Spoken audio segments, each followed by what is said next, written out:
Hello दोस्तों, स्वागत है आपका फिर से हिंदी डिक्टेशन के लिए। तो चलिए शुरू करते हैं। स्टार्ट।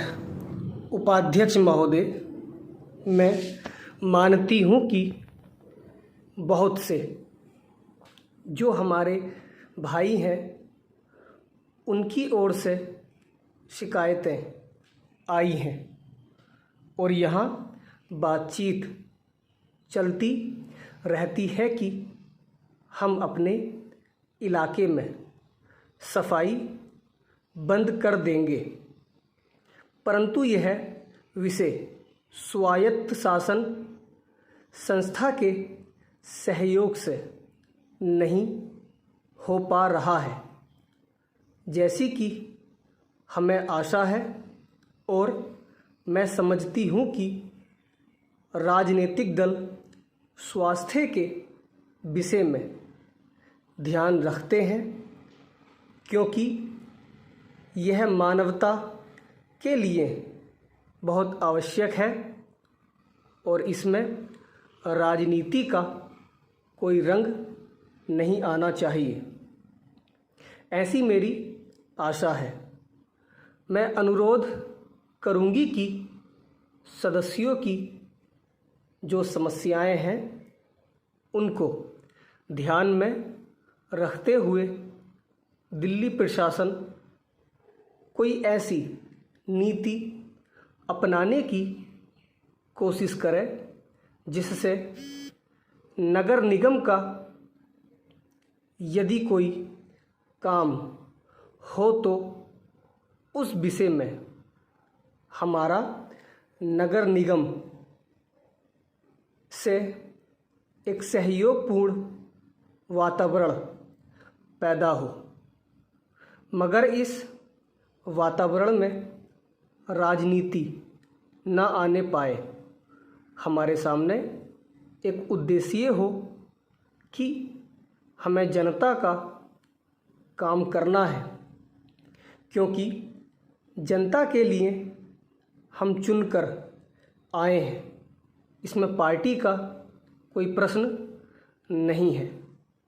दूसरी बात मैं यह कहना चाहता हूँ कि अनाथ बच्चों के लिए जो इस बजट में प्रावधान किया गया है कि उनके लिए केंद्र बनाए जाएंगे, तो मैं समझती हूँ कि इन केंद्रों के साथ साथ बेसहारा महिलाओं के लिए जो कि समाज से तिरस्कृत हैं, ऐसी महिलाओं के लिए जगह जगह इस प्रकार के केंद्र खुलने चाहिए जहां उन्हें रोजगार सिखाया जाए और साथ ही साथ आर्थिक रूप से स्वतंत्र बनाने की तरफ भी प्रयत्न किया जाए।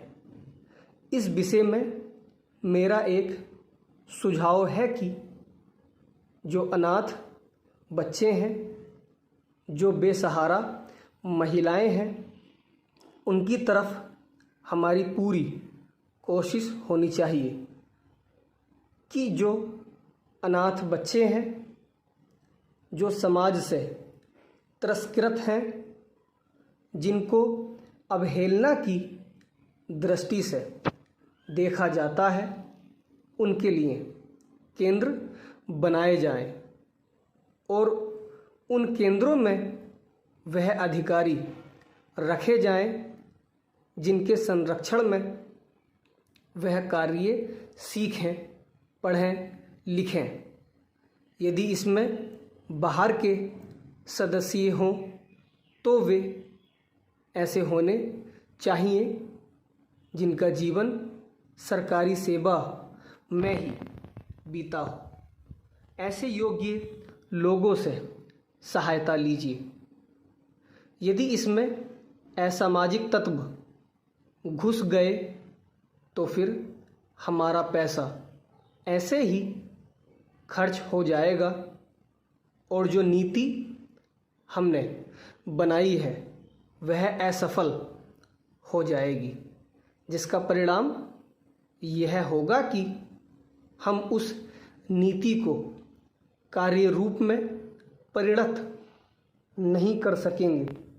इस बात पर कोई मतभेद नहीं है।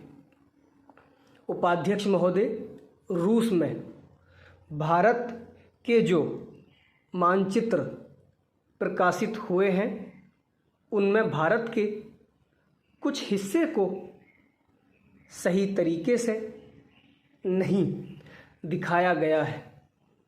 इसको सरकार भी मानती है और इस विषय पर कोई मतभेद नहीं है।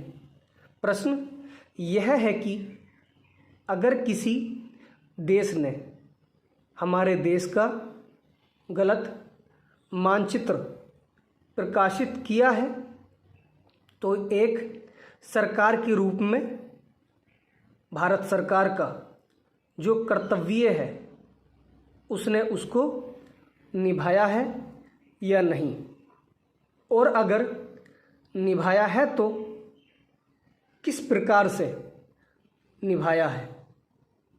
जब भारत सरकार का ध्यान इसमें प्रकाशित उस मानचित्र की ओर दिलाया गया जिसमें हमारे देश के कुछ भाग को गलत ढंग से दिखाया गया था, तो उसने 1956 में ही, जबकि ना तो भारत और चीन की सीमा का प्रश्न पैदा हुआ था, इस बारे में रूस ने विरोध किया।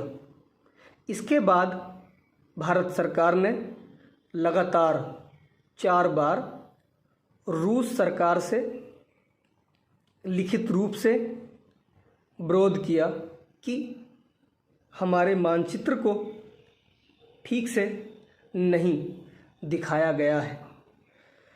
जिस मानचित्र को लेकर यह चर्चा हो रही है, जब उसकी ओर भारत का ध्यान गया तो उसने जून, जुलाई और अगस्त में लगातार 3 बार अपने राजदूत के माध्यम से और रूस के जो अधिकारी हमारे देश में आए उनसे बातचीत करके रूस का ध्यान इस ओर आकर्षित किया कि उसने इस देश का मानचित्र ठीक नहीं दिखाया है।